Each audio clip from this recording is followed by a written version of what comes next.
Tôt le matin du 29 septembre 1997, les autorités du comté de Placer reçoivent un appel les avisant qu'une femme marche le long de l'autoroute 80 à Auburn, en Californie.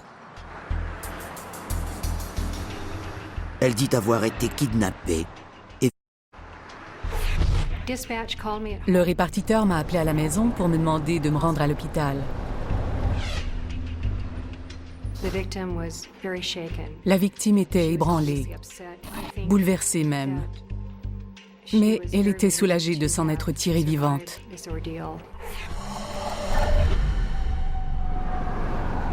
Elle révèle à la police ce qui lui est arrivé. Elle revenait de l'école. Elle marchait sur la rue Washington à Reno, au Nevada, lorsqu'elle a entendu un véhicule s'avancer derrière elle.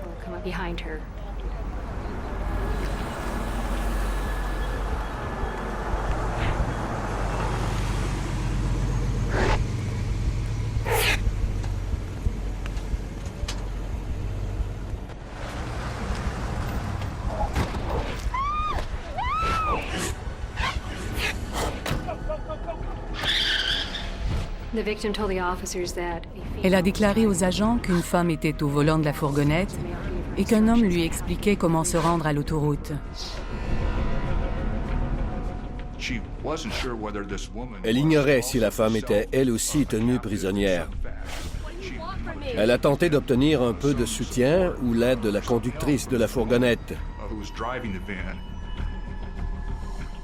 Mais la victime a bientôt compris que la femme était la complice de l'homme dans son enlèvement. Puis, ils l'ont emmenée de l'autre côté des montagnes, à Auburn. Pendant sa captivité, la femme a été victime de plusieurs agressions sexuelles.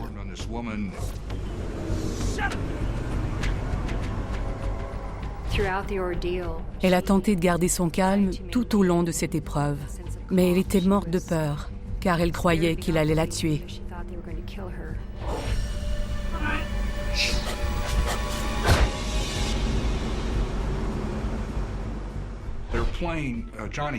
Ils écoutaient une chanson de Johnny Cash, Folsom Prison Blues, dans laquelle il chante « J'ai abattu un homme à Reno, juste pour le regarder mourir ». Elle lui a demandé s'il avait déjà tué quelqu'un. Elle avait peur de la réponse, mais il a répondu non.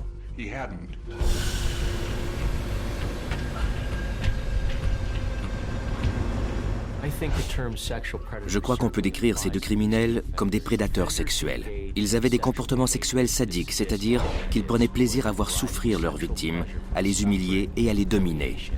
Ils étaient incapables de ressentir de la compassion pour un autre être humain.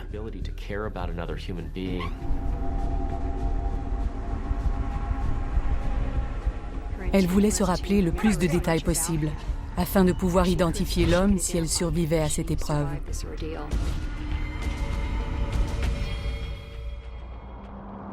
Après plusieurs heures infernales, le couple la dépose enfin sur une route déserte de la Californie, à près de 150 km de l'endroit où ils l'ont enlevée. La fourgonnette s'est arrêtée près d'ici. Ils lui avaient ordonné de s'habiller, puis ils lui ont remis son sac à main et son sac à dos. Ils lui ont dit de ne plus se promener seule la nuit à Reno. Ils lui ont même dit qu'elle avait eu de la chance d'avoir été ramassée par des gens aussi gentils. Puis, ils l'ont laissé sortir de la fourgonnette, lui ont dit de se retourner, de compter jusqu'à 20, et ils sont repartis. La femme marche en direction de l'autoroute où elle fait signe à une voiture de s'arrêter. Malgré son état de choc, la victime fournit une description détaillée de ses ravisseurs.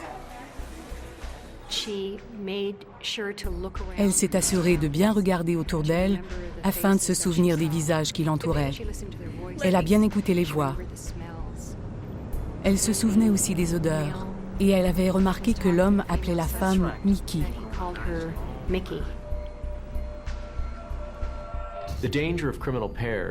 Les criminels sont beaucoup plus dangereux à deux, car ils sont prêts à commettre des actes beaucoup plus graves qu'ils ne le feraient s'ils étaient seuls. Ils s'encouragent mutuellement dans leur comportement déviant. Leur conduite dégénère rapidement, car ils justifient les idées et les actes de l'autre. Et ils finissent souvent par poser des gestes beaucoup plus graves qu'ils ne l'auraient fait seuls.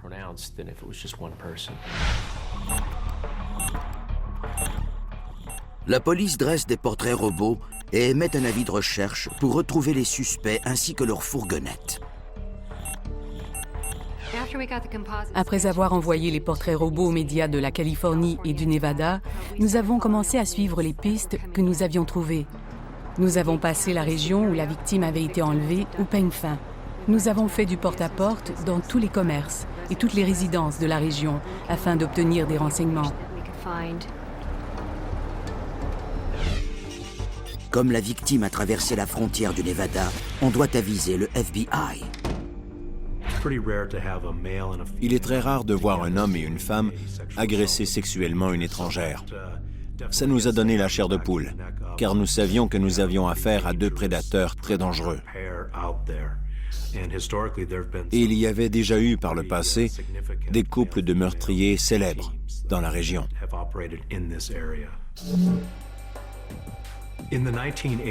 Dans les années 80, Gerald et Charlene Gallego ont commis des enlèvements, des viols et des meurtres dans la région de Sacramento. Je crois qu'ils ont fait environ 10 victimes. Les Gallego s'étaient débarrassés d'une de leurs victimes à Clipper Gap, la même ville où la jeune victime de kidnapping de Reno a récemment été libérée. Les autorités craignent d'avoir affaire à des imitateurs. Ce type d'affaires est traité en priorité par le FBI, car il est très probable que les criminels s'en prennent à une autre victime. Il faut donc les retrouver aussitôt que possible. Nous nous consacrons donc entièrement à ces affaires. Nous suivons toutes les pistes, nous trouvons des preuves, et nous menons des interrogatoires dès que nous le pouvons. Plus d'un mois s'écoule sans que leurs efforts ne portent fruit. L'affaire va rejoindre les autres cas non résolus.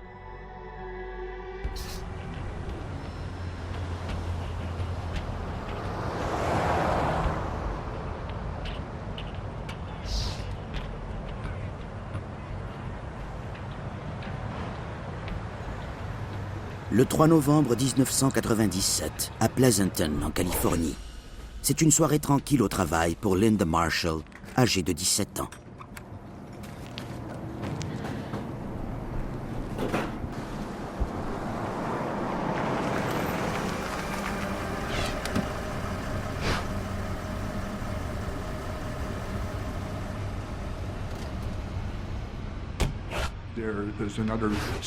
Il y a eu une autre agression sexuelle. 2 personnes ont tenté de violer une femme. Ils l'ont battue et ont pris des photos d'elle. Puis, ils lui ont dit qu'ils les feraient circuler si elle révélait ce qu'il lui avait fait et qu'ils la feraient chanter. Bien sûr, elle avait peur qu'il la tue.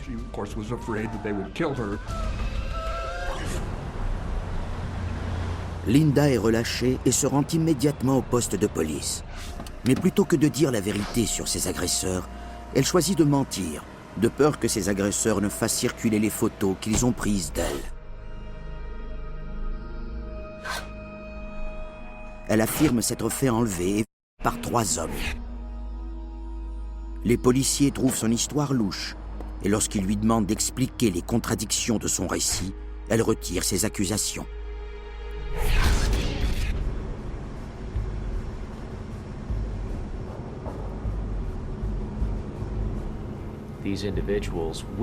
Ces gens doivent souvent poser des gestes de plus en plus élaborés, de plus en plus graves et diversifiés, afin de ressentir la même satisfaction qu'au départ. Leurs fantasmes et les actes qu'ils posent pour satisfaire leurs désirs sexuels exercent un attrait si puissant qu'ils ne peuvent y résister. Plusieurs de ces criminels qui posent des gestes de violence ou de sadisme extrême sont incapables de s'arrêter. Do not stop on their own.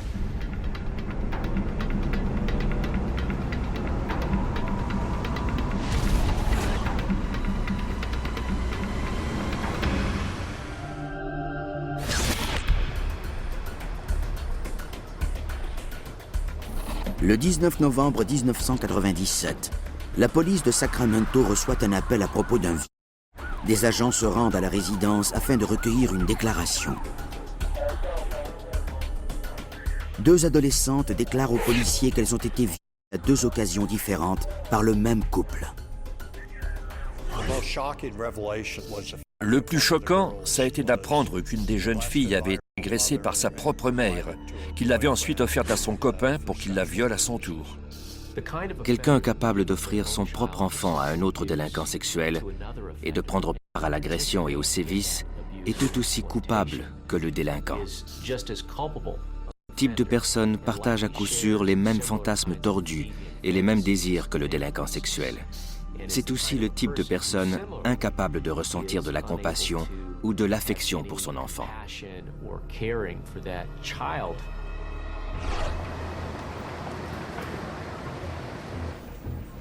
L'histoire ne s'arrête pas là.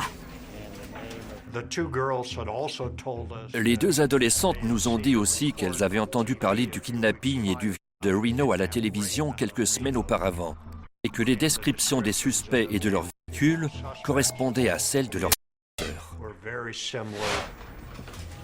Les jeunes filles révèlent le nom de leur agresseur aux enquêteurs. Il s'agit de James Froggy Daveggio et de Michelle Mickey Michaud. 1 ou 2 jours après le kidnapping et le viol de Reno, Michaud et Daveggio ont appris qu'ils étaient recherchés par la police lorsqu'ils ont vu le portrait robot de Daveggio dans les journaux et à la télévision. Ils savaient donc dès le départ que la police pourrait très bien les soupçonner.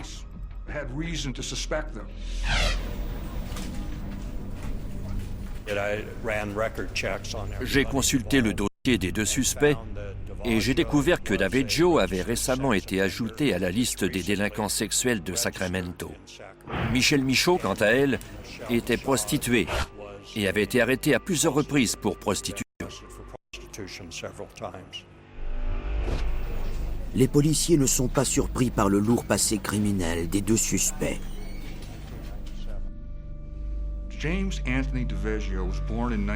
James Anthony Daveggio est né en 1960 à San Francisco, en Californie. Il a eu une enfance très malheureuse. Sa mère avait une personnalité très autoritaire à la maison. Il a commencé à commettre des délits sexuels très jeune. Il avait beaucoup de problèmes psychologiques et il traînait avec lui beaucoup de rage et de colère, surtout à l'endroit des femmes.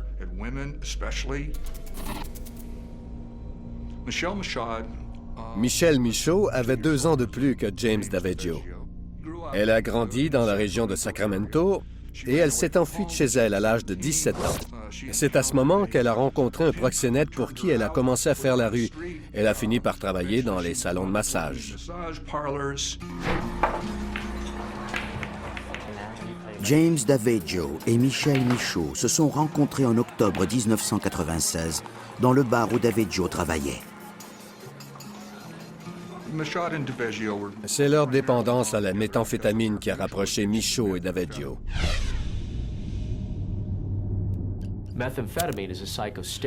La méthamphétamine est un psychostimulant qui peut s'injecter, se sniffer ou se fumer. Les principaux effets sont l'euphorie et une augmentation de l'impulsivité. Il peut aussi y avoir paranoïa, agressivité, comportement violent et délire. La personne peut avoir une perte de contact avec la réalité et son système de valeurs peut être affecté. Si le toxicomane n'a pas un système de valeurs très solide, celui-ci va rapidement dégénérer et il est plus probable que le consommateur pose des gestes irréfléchis.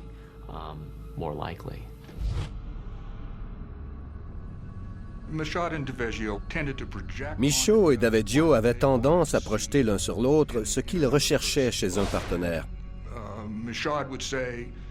Michaud a même déclaré plus tard qu'elle voyait Daveggio comme un père, comme un personnage fort sur lequel la famille pourrait s'appuyer. Et je crois que Daveggio la voyait comme quelqu'un qui ferait n'importe quoi pour le satisfaire. C'est tout ce qu'il attendait d'une femme.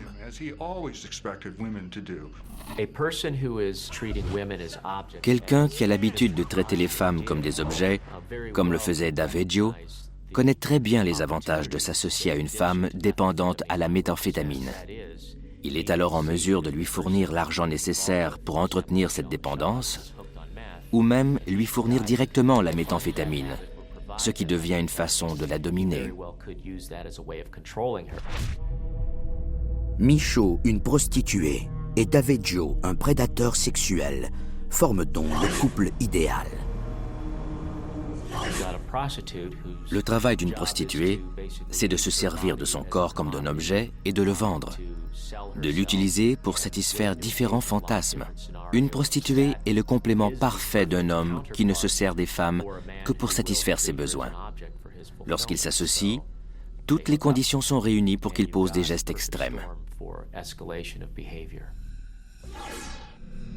Les enquêteurs approfondissent leurs recherches sur le duo criminel. Les découvertes se font de plus en plus troublantes. Michelle Michaud avait une personnalité très intrigante. Elle savait présenter différentes facettes de sa personnalité à différentes personnes. Un prêtre à l'église aurait pu la considérer comme une excellente mère, celle qui apporte des biscuits aux réunions de parents d'élèves. Mais elle pouvait tout aussi bien aller dans un bar, jurer et se vanter de travailler comme tueuse à gages pour la mafia ou pour les Hells Angels.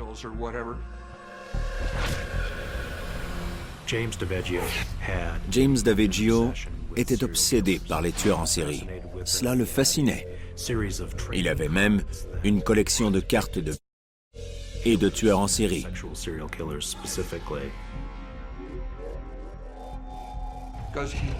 Il tentait de les imiter et d'acquérir la même notoriété qu'eux. Il voulait laisser sa marque.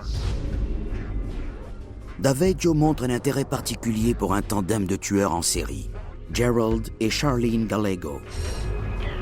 Charlene aidait Gerald à enlever et des jeunes femmes. C'est une idée qui séduit beaucoup James Daveggio.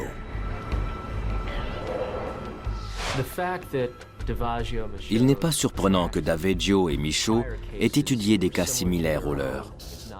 Ça faisait partie de l'identité qu'ils s'étaient construite, de leur imaginaire, et c'est assez commun chez ce type de personnes. Nous avons tous des héros. Les prédateurs sexuels qui posent des gestes sadiques s'inspirent souvent de criminels qui ont posé des gestes semblables aux leurs auparavant.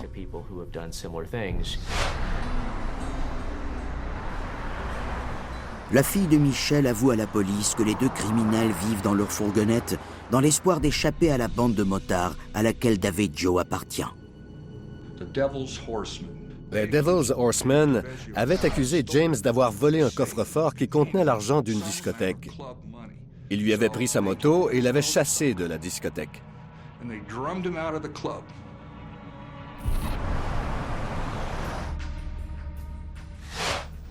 Dans les jours suivants, la police de Sacramento émet un avis de recherche à l'endroit de James Daveggio et de Michelle Michaud pour l'agression sexuelle des deux mineurs. Ils avertissent aussi les autorités d'Auburn. Lorsque des suspects vivent dans leur véhicule, comme dans ce cas-ci, il faut procéder de la même façon que dans n'importe quel cas. Il faut interroger les gens qu'ils connaissent et enquêter à l'endroit où ils ont été vus pour la dernière fois. Il faut poser beaucoup de questions et tenter de déterminer où ils se trouvent. La police de Sacramento transmet à la police d'Auburn les photos d'identité des deux criminels. La femme qu'ils ont agressée confirme qu'il s'agit bien d'eux. La chasse à l'homme est maintenant ouverte. Nous avons formé une équipe de 20 agents du FBI et nous avons demandé l'aide des bureaux de shérif, de leurs agents, des agents de libération conditionnelle, bref, de tout individu qui portait une arme et une insigne. Tout ce monde a pris la région d'assaut afin d'interroger tous ceux qui connaissaient les criminels.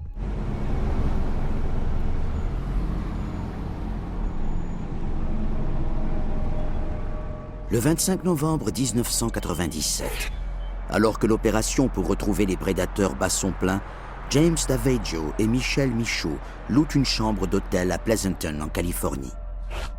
Daveggio connaît bien la région pour y être allé à l'école secondaire. Pleasanton est considéré comme une communauté de classe moyenne supérieure. La plupart des crimes commis dans notre ville sont des vols ou des cambriolages. Il y a très peu de crimes violents. 1 ou 2 homicides par année, tout au plus.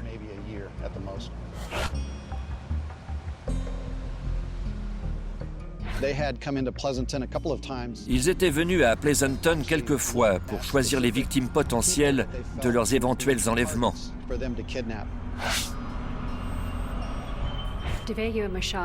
Daveggio et Michaud agissaient comme tous les criminels. Ils choisissaient leurs victimes à l'avance. Ils cherchaient des victimes vulnérables, des gens qui, de par leur situation, deviennent des proies faciles.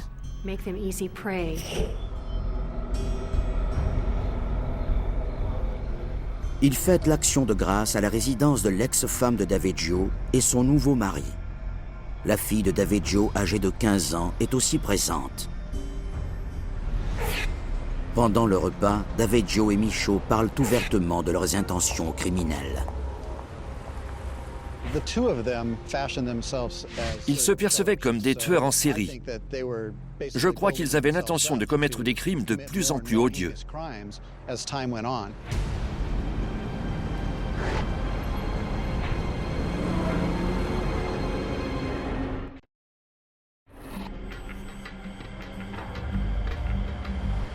Fin 1997, le FBI et les autorités du nord de la Californie ont ouvert une chasse à l'homme pour retrouver 2 victimes en série, Michel Michaud et James Daveggio. Les suspects vivent dans leur fourgonnette. Ils tournent en rond pendant des heures, consomment de la méthamphétamine et attaquent des victimes choisies au hasard. La consommation régulière de méthamphétamine par une personne qui est déjà à la base un prédateur sexuel a pour effet de lui faire commettre des actes encore plus graves.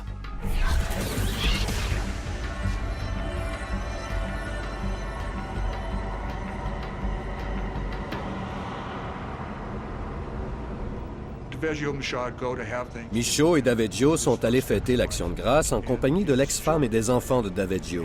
Mais ils sont partis en vitesse tout de suite après le repas parce que Daveggio ne pouvait pas sentir le mari de son ex-femme. Et ils se sont loués une chambre dans un motel.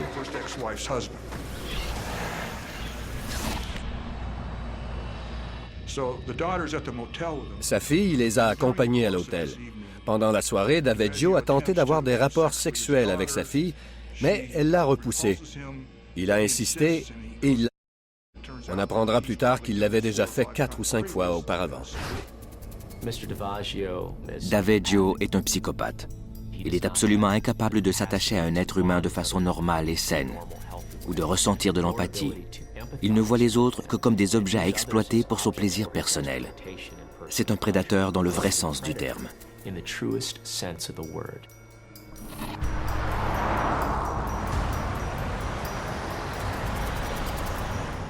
Daveggio et Michaud ne se rendent pas compte de l'ampleur que prend l'opération de recherche pour les retrouver. Le FBI, en collaboration avec les enquêteurs et les autorités de Sacramento, passait la région au peigne fin pour les retrouver. Mais les suspects, toujours sous l'effet de la drogue, partent en quête de leur prochaine victime. Daveggio et Michaud disaient souvent vouloir partir à la chasse, ce qui voulait dire qu'ils allaient à la recherche de leur prochaine victime.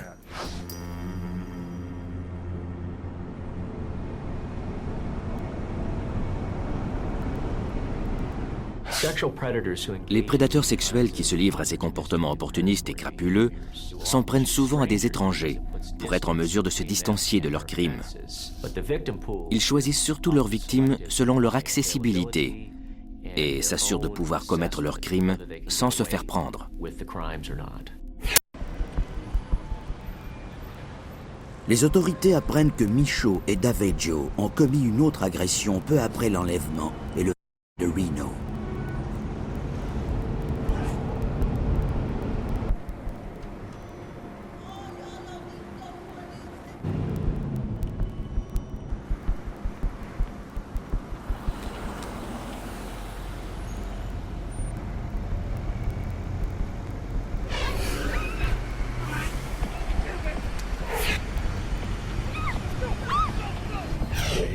Ils ont ramassé une prostituée à Sacramento.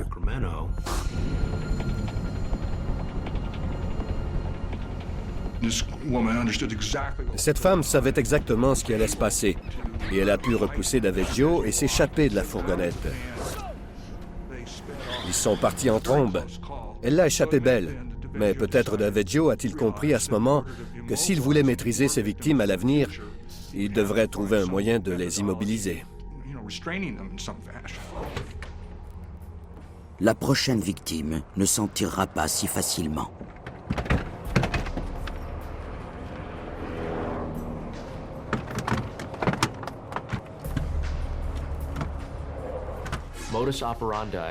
Le modus operandi de ces criminels évolue avec le temps. Bien sûr, ils continuent d'humilier, de dominer et de torturer leurs victimes.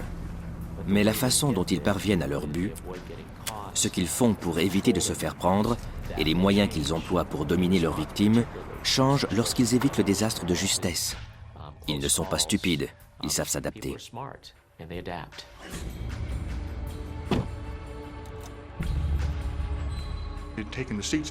Ils avaient retiré les sièges arrière de la fourgonnette et installé des attaches pour pouvoir immobiliser leurs victimes. Il était évident qu'ils avaient tout prévu. Puis ils ont décidé de partir à la chasse. Mais la chasse coûte cher. À ce moment, ils n'avaient plus d'argent. Mais Michelle Michaud était admissible à l'aide sociale et elle a reçu un chèque de 500 $. Bien sûr, elle l'a donné à Daveggio dès qu'elle l'a reçu.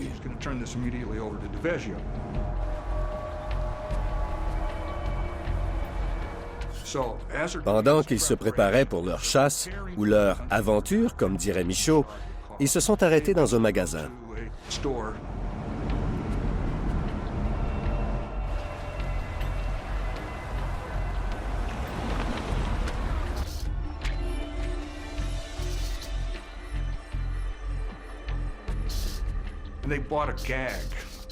Ils ont acheté un bâillon pour le mettre à leurs victimes et les empêcher de crier et d'attirer l'attention.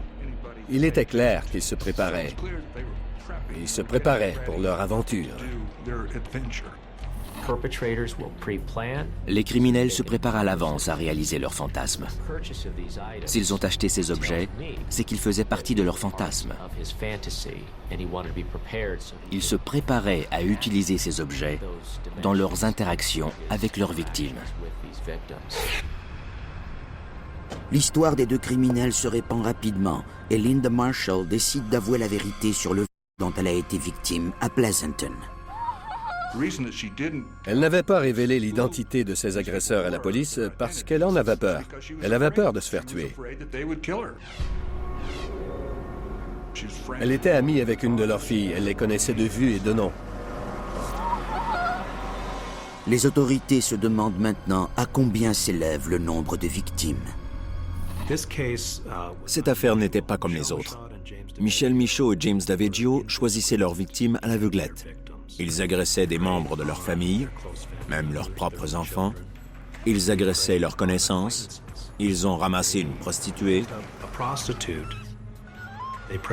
Ils ont agressé une jeune étudiante de Reno. Ils agressaient n'importe qui.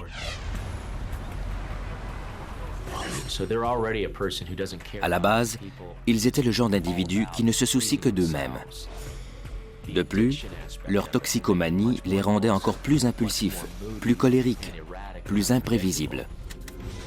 La drogue augmente le risque de commettre des actes de violence.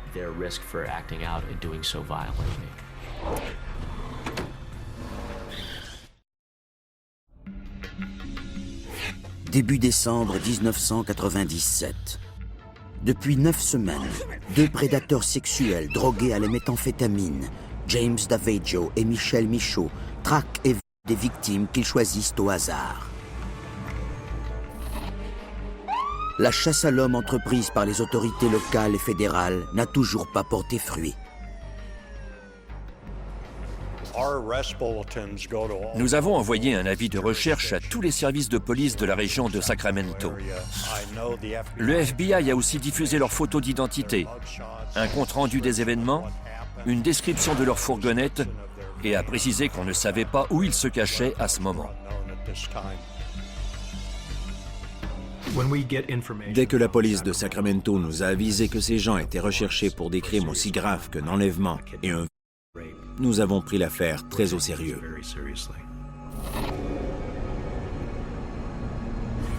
Mais les déplacements continuels de Daveggio et de Michaud donnent du fil à retordre à la police. Le couple revient à Pleasanton.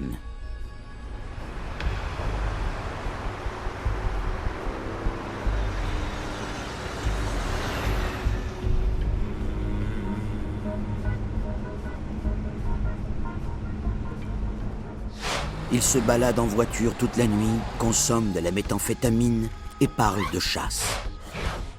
Quelque temps après avoir achevé les préparatifs pour la chasse, ou pour l'aventure, comme le disait Michaud, ils se sont mis à errer dans les rues de Pleasanton, où Daveggio avait grandi.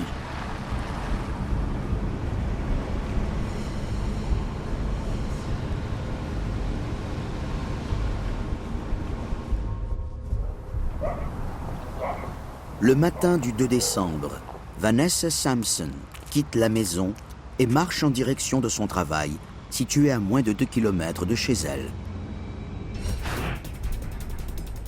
La méthamphétamine rend complètement déchaîné.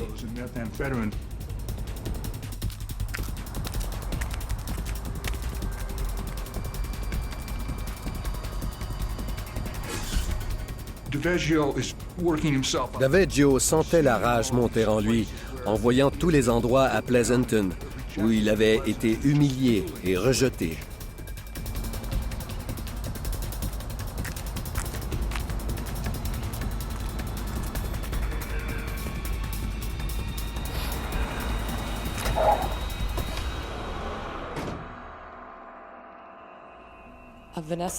Vanessa était une très belle jeune fille de 22 ans.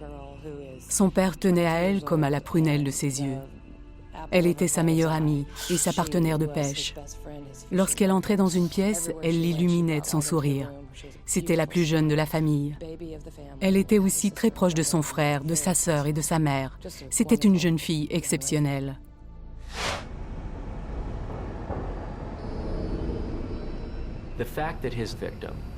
La victime était ligotée dans la fourgonnette, les mains derrière le dos, complètement immobilisée, un bâillon dans la bouche, incapable de crier à l'aide, les yeux bandés de façon à ce qu'elle ne voit pas ce qui lui arrive. Tout ça démontre son désir de voir sa victime complètement impuissante. Il ne voulait pas qu'elle puisse voir ou prévoir à quel moment elle serait violentée ou humiliée.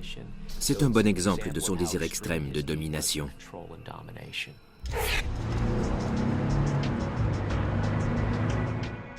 À midi, la mère de Vanessa Sampson appelle au service de police de Pleasanton pour signaler la disparition de sa fille.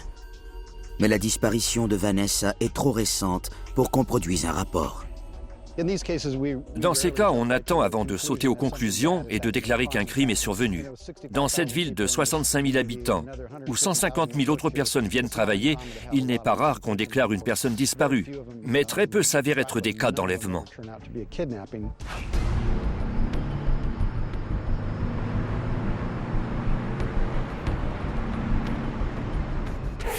Michel Michaud reprend la route vers Sacramento, au nord, pendant que James Daveggio agresse Vanessa Sampson à plusieurs reprises à l'arrière de la fourgonnette. Mais Michaud doit bientôt s'arrêter dans une station-service pour faire le plein et acheter de la nourriture et des cigarettes. Ils passent ensuite prendre le chèque d'aide sociale de Michaud à Sacramento et rebroussent chemin vers Lake Tahoe Sud, où ils louent une chambre d'hôtel. Ils se sont arrêtés à plusieurs reprises en chemin. À chaque arrêt, Michel Michaud aurait pu décider de libérer Vanessa Sampson. Daveggio et Michaud font entrer Vanessa en douce dans leur chambre et poursuivent leur brutale agression. Ce soir-là, à 22 heures, la mère de Vanessa Sampson rappelle le service de police de Pleasanton. Les agents reconsidèrent la situation et décident finalement de produire un rapport de personnes disparues. Vanessa était une jeune femme très responsable, qui vivait une vie rangée. Qu'elle disparaisse soudainement sans répondre aux appels sur son téléavertisseur, sans appeler ses parents, ses amis, son petit ami, qu'elle ne se présente pas au travail, tout ça était très louche.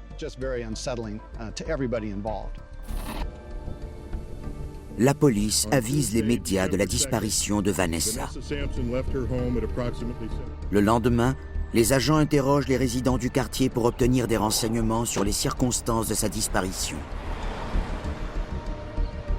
Ses amis et sa famille joignent leurs efforts pour répandre la triste nouvelle.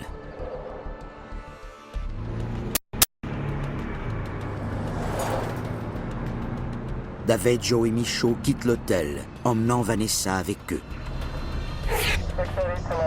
Les autorités de Pleasanton enquêtent sur la disparition de Vanessa Sampson sans savoir que James Daveggio et Michel Michaud sont recherchés par le FBI. Le 3 décembre 1997, la police de Pleasanton, en Californie, recherche Vanessa Sampson, disparue la veille alors qu'elle se rendait au travail. Après avoir interrogé tous les habitants du quartier, les policiers explorent une première piste. Un voisin qui rénovait sa maison, située directement derrière nous, était sur le toit avec un de ses amis. Ils ont entendu un bruit, un petit cri. Ils se sont immédiatement relevés. Et ils ont aperçu une fourgonnette verte, un modèle récent, à notre droite, qui démarrait. Derrière le volant, il y avait une femme, aux longs cheveux foncés. Les policiers fouillent le quartier à la recherche d'indices. Ils n'en trouvent aucun. Le même jour, le FBI et les autorités locales de Reno et de Sacramento poursuivent leur chasse à l'homme pour retrouver Michel Michaud et James Daveggio, désormais recherchés pour 4 enlèvements suivis de...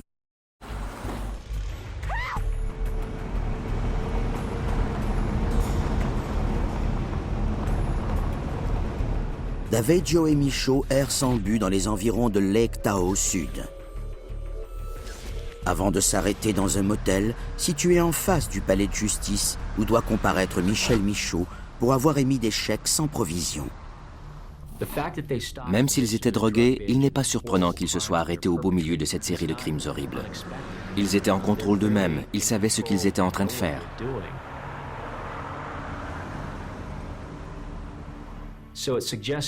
On peut en déduire que malgré leur consommation de drogue, malgré les crimes horribles qu'ils avaient commis, ils savaient toujours distinguer le bien du mal. Mais ils ignorent qu'ils sont sur le point de tomber dans les filets de la justice. Dès le début de nos recherches, nos agents ont appris que Michel Michaud était arrivé à Lake Tahoe pour comparaître en cour. Nous avons aussi appris qu'elle devait se présenter au palais de justice du comté de Douglas, juste de l'autre côté de la rue. On nous a aussi informé que Michel et James avaient l'habitude de dormir à l'hôtel situé directement en face du palais de justice. Nous nous sommes donc immédiatement rendus au Lakeside Inn and Casino, où on nous a confirmé que c'est ici qu'ils logeaient.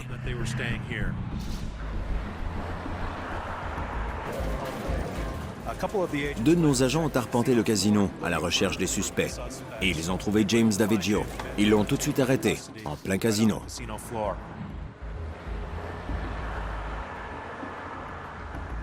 Mais capturer Michel Michaud ne s'avérera pas aussi facile.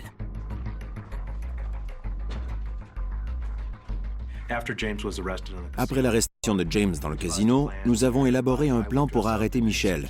Je devais m'habiller en gardien de sécurité du casino et essayer de la convaincre de m'ouvrir la porte. J'ai frappé à la porte et j'ai dit à Michel que James s'était effondré dans le casino et qu'il la réclamait. Après avoir cogné plusieurs fois et lui avoir expliqué la situation en long et en large, elle a finalement ouvert la porte. Nous l'avons sorti de la chambre de force et nous l'avons arrêté. Les autorités saisissent leur fourgonnette. Mais il ne reste aucune trace de Vanessa Sampson. 2 mois après le début de leur folie criminelle, James Daveggio et Michel Michaud sont arrêtés. Le FBI et les autorités de Sacramento et d'Auburn peuvent enfin interroger les suspects. J'ai passé quelque temps avec Michel Michaud et je l'ai trouvée très manipulatrice. Elle parlait ouvertement de ce qu'ils avaient fait Mais il était évident qu'elle s'efforçait de se protéger. Ça a été un échec lamentable. Il était très clair pour tout le monde qu'elle avait participé de plein gré à l'enlèvement de ma victime et de toutes les autres victimes. Les gens croient souvent que dans un couple de criminels, la femme tient toujours le rôle de la victime. J'ai observé cette situation dans quelques cas, mais dans bien d'autres cas, la femme joue un rôle de premier plan. Elle est souvent tout aussi coupable de comportements déviants que l'homme.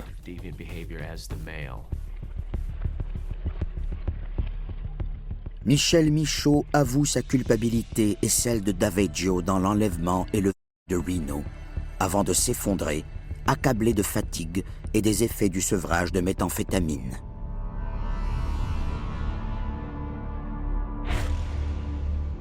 Le 4 décembre, l'opération pour retrouver Vanessa Sampson prend fin dans le désespoir général. Un camionneur a retrouvé le corps de Vanessa sur un talus enneigé. Il s'est arrêté sur l'accotement et a regardé en bas de la pente. Vanessa gisait à 8 mètres de la route, dans la neige, comme un déchet. C'était horrible. La mère de Vanessa a prié pendant des jours pour qu'on la retrouve vivante. Lorsqu'on a retrouvé son corps, elle était tout de même reconnaissante, car elle pouvait au moins offrir un enterrement convenable à sa fille adorée.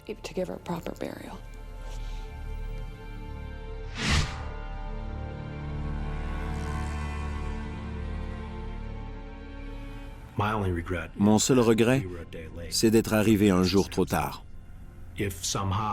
Si nous avions arrêté Daveggio et Michaud la veille, nous aurions pu prévenir la mort de Vanessa Sampson. James Daveggio et Michel Michaud sont détenus à la prison du comté de Douglas. Daveggio ne parle qu'en présence de son avocat. Lorsque nous avons découvert que Michaud et Daveggio étaient les principaux suspects dans le meurtre de Vanessa Sampson, nous avons immédiatement averti le bureau du shérif du comté de Douglas que les deux individus qu'ils tenaient dans leur prison étaient peut-être coupables de meurtre. Quelques heures plus tard, un agent du comté de Douglas m'a rappelé pour me dire que Michel Michaud avait approché un membre du personnel de la prison pour lui dire qu'elle désirait parler à quelqu'un à propos d'un meurtre.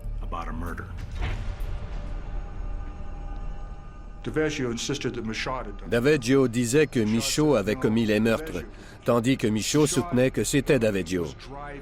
Michaud disait qu'elle était au volant lorsque le meurtre a eu lieu. Il semble que Daveggio ait étranglé Vanessa de derrière. Michaud a arrêté la fourgonnette, en a fait le tour, a ouvert la portière et Daveggio lui a mis les deux mains sur la corde enroulée autour du cou de Vanessa Sampson. Il l'a regardée et il lui a dit « Maintenant, nous sommes liés », en voulant dire qu'ils avaient commis ce crime ensemble. Après une arrestation, les duos de criminels se retournent parfois l'un contre l'autre. En fait, c'est souvent ce qui se passe. Ils essaient de sauver leur peau. Ce sont des gens égoïstes et narcissiques qui ne se soucient que d'eux-mêmes. C'est pourquoi ils accusent leur partenaire.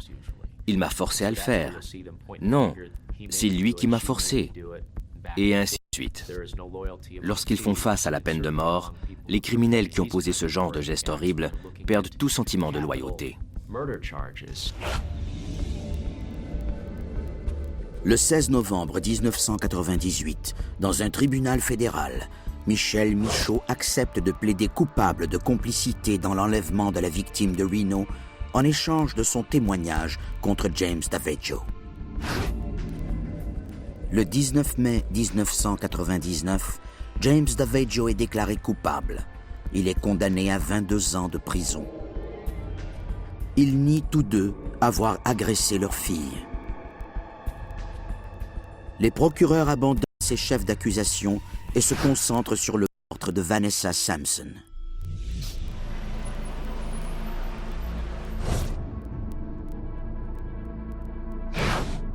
En mai 2002, un jury reconnaît James Daveggio et Michel Michaud coupables du meurtre au premier degré de Vanessa Sampson. Ils sont condamnés à mort. James Daveggio est tout ce que vous pensez. C'est un un prédateur, une ordure. Michel l'a même rendu un meilleur prédateur. Michelle Michaud est une professionnelle de la manipulation. Si elle avait voulu épargner Vanessa, celle-ci serait toujours en vie aujourd'hui. Elle aurait pu la libérer lorsqu'elle s'est arrêtée acheter une boisson au dépanneur. Elle aurait pu la libérer au bureau de l'aide sociale. Elle aurait pu la libérer à l'hôtel. C'est le diable en personne.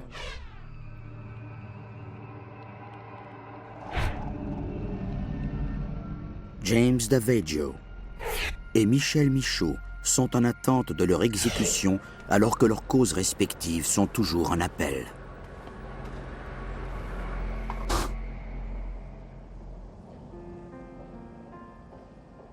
Mais la mort tragique de Vanessa hante toujours Angela Backers. Chaque année, à l'anniversaire de Vanessa, sa mère fait dire une messe en son honneur à l'église de la paroisse Saint-Augustin. Nous allons à la messe de midi. Puis après la messe, nous visitons sa tombe. Tous ses amis de l'école secondaire et sa famille, qui comprend maintenant quelques jeunes enfants, organisent une fête pour elle. Nous laissons s'envoler des ballons et nous portons un toast en son honneur.